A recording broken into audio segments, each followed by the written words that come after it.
Takže mimo to, že jsem zápasník, tak mám rád auta. Takže tohle je ne moje záliba, ale pěkný auta se pořádným borcům hodějí, takže jsem rád, že mám takovýho mazla, tak se o něj musím starat. Mezi tím, co čekám na svou první výhru v oktagonu, tak profesionálně se věnuji umývání aut. Teďka se pojedeme podívat na krásné místo ve Znojmě, trošku tam počilujeme a půjdu na trénink a doladím vál. Tak jedem.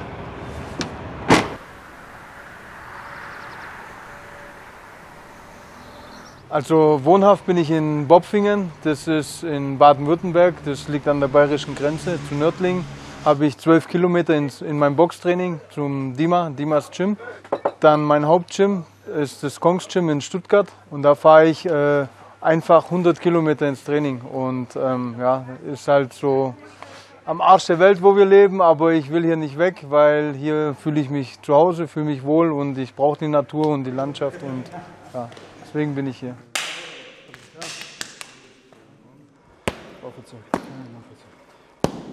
Speziell sieht das so aus, dass wir durch die Videoanalyse von seinem Gegner einfach die Schwachpunkte nochmal ein bisschen rausholen und dagegen Schlagtechniken und Kombinationen uns überlegen, wo wir dann kurz davor das nochmal gemeinsam ja, so mal den Feinschliff rausholen und ihn darauf einstellen. Genau.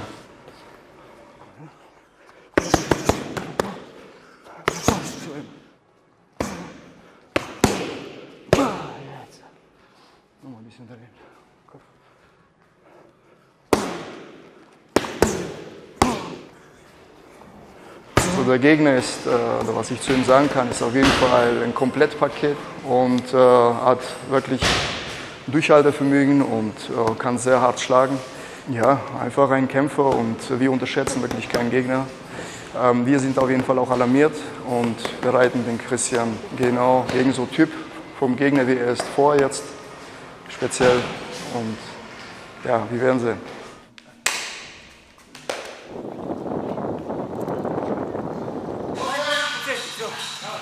Ich gebe einen Functional Fitness Kurs, der gibt es zweimal in der Woche. Hat viel mit Kraft- und Konditionstraining zu tun, Crossfit-Training. Wir arbeiten in verschiedenen Intervallen. Das ist eine Gruppe von 10 bis 15 Leuten meistens. Ich leite diesen Kurs seit 9 Jahren und ja, ich liebe es. Es gehört zu meiner wöchentlichen Routine dazu, diese 2 Kurse zu geben. Manchmal trainiere ich auch selbst mit freitags und es ist immer eine geile Gruppendynamik und ich kann nur jedem empfehlen, kommt zu meinem Kurs ins MMA Spirit.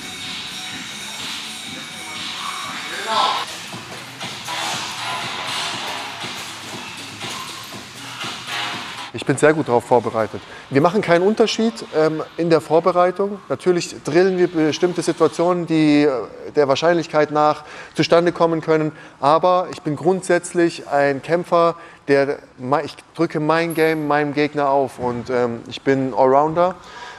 Ich ringe gerne, ich presse gerne, ich mache viel Druck. Sowohl am Boden, im Stand als auch im Clinch. Und ja, das wird er am Samstag zu spüren bekommen.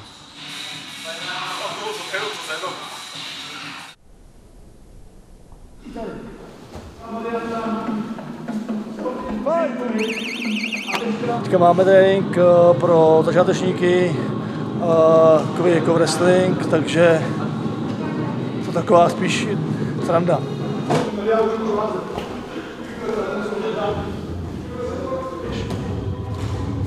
Já si uvědomuji toho, co je všechno by to schopné, jaký má přednosti a podle toho ta příprava směřovala jako nebo prostě byla naplánovaná jako, a to je celý, takže jako nic zásadního se neměnilo. Můžu toho chytnout i níž, když budu feskoveno, tak ho můžu zavřít tady normálně.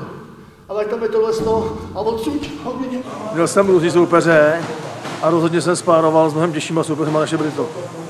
V London Shoot Fighter jsem spároval s Michael Penchem a Michael Page je oproti Britovi šílenec.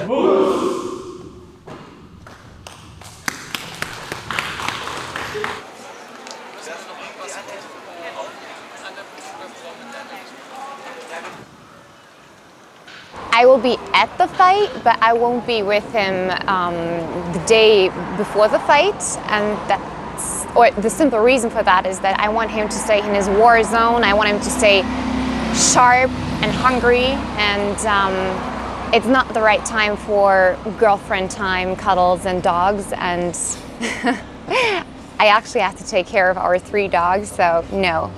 He has to stay focused, he has to stay in his war zone, and that's all that matters.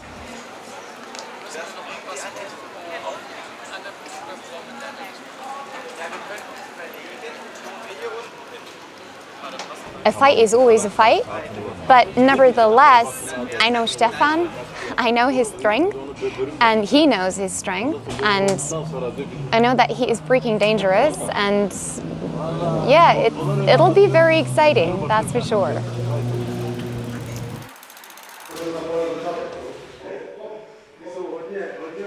Čtyři kilča na pohodu, takže jdem to dopotit, vystřelit bomby a nachystat se na zápas. Příprava byla moc dlouhá, intenzivní, do rychlosti, tvrdost má, granáty, všechno mu funguje.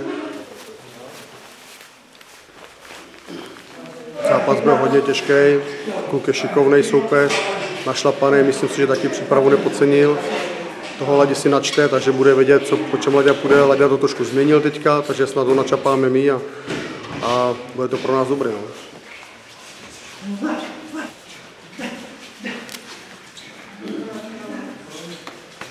Takže jeden z posledních tréninků těsně před zápasem, už je to jenom pocitově. Vymlátím se tady do láp, do pytle, do panáku a už se nejde žádná intenzita, jenom dolazení váhy, granáty, dolazení hlavy a jdeme na to. Jeho největší kredit je rychlost a tvrdý úder. Tam prostě ty borce dokáže strefit jednou ranou a poslat do počítání a ukončit to. Mám tolik knockoutů, nikdo o tom neví, protože to neviděl Oktagon. Doufám, že už to padne a užiju si tu slávu a tam ten pocit, ten feedback od vás zpátky.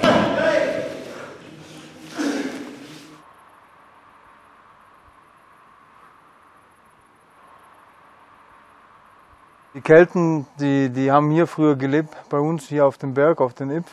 Und das war dann, ja, das hat mich schon immer fasziniert als kleines Kind schon, so die Gladiatorenkämpfe oder die Barbaren und die Kelten, wie sie, ja, so das kriegerische Volk, das hat mich schon immer fasziniert. Und deswegen haben wir da gar nicht lange überlegen müssen und ja, hat dann, ja, sage ich mal, zu meinem Kampfstil auch gepasst, das Ganze.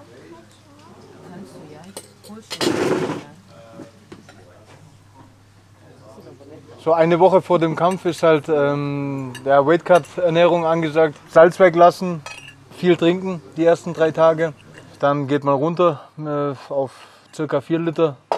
Und am vorletzten Tag vor der Waage ist man auf ja, so gut wie fast nichts mehr essen und trinken. Und dann am Freitag früh hast du dann deine Waage. Und da passt dann, normalerweise sollte das Gewicht passen.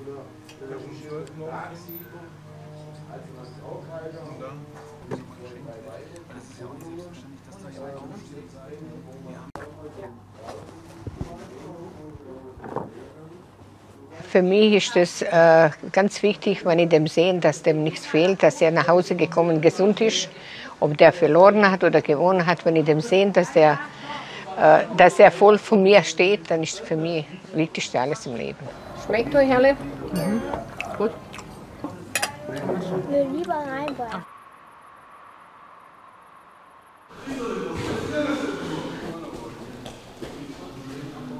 Trénink je v Polsku super, tréninky jsou vždycky super, navíc tam mám super sparring partnery jako kvalitní a v mojí váze, v té váze, co potřebuju, takže to je další věc, parádní, no a jako, kdyby to bylo další, bylo by to lepší, no, ale čas je takový, jaký máme, takže s tím pracujeme.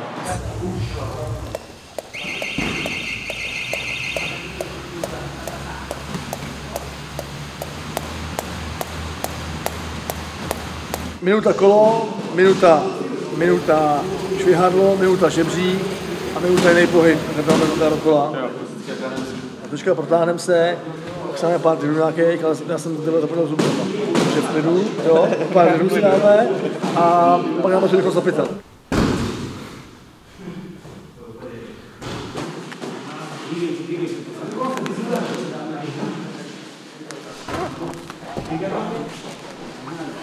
No, tak uvidíme, jakou zvolit taktiku, ale samozřejmě první kolo rozhodne asi o tom, co se budeme odvíjet dál, to je jasný. Takže třeba to může skončit v prvním kole, třeba to bude na 3, takže první kolo musíme být ostražitý. Bude nebezpečný postoj, je rychlej prostě, takže to se asi nemění. On bude sázet na tu rychlost a na to, že prostě asi může bojovat všude a že prostě mě unaví. No. Váha je celkem v pohodě, nebudu to říkat úplně přesně, ale jako zatím to je podle plánu, takže váha je cajk.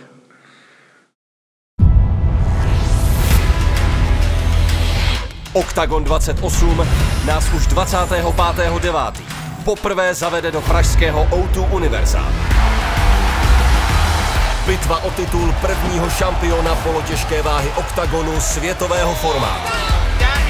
Suverénní jednička Viktor Pešta a proti němu vůbec nejznámější a nejzkušenější německý bojovník Stefan Pearce, známý jako Terminátor T800. Dvě přední jména nabité welterové váhy se utkají v souboji generací o to, kdo bude příštím titulovým vyzývatelem. Brazilský expres Kike Brito a stělesněná legenda v absolutně největší výzvě kariéry se oblíbený bomber Leo Brichta postaví elitnímu francouzskému střelci Demianu Walking Detlapilusovi. Veterán UFC Eric Spicely je odhodlaný naplno využít svou druhou šanci. A jeho soupeř Zdeněk Game Over Polívka zase zúročit příležitost a přetavit ji na největší vítězství kariéry. Brněnské AK-47 má na mužce další cíl. Nesmrtelného Kelta Christiana Jungwirtha. A chybět nemůže ani hvězdný kickboxer s obrovským potenciálem v MMA. Matěj Money Peňaz v další zkoušce, kterou tentokrát obstará polský pavouk Mateusz Střelčík.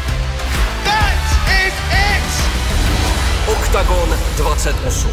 25.9. živě na oktagon.tv.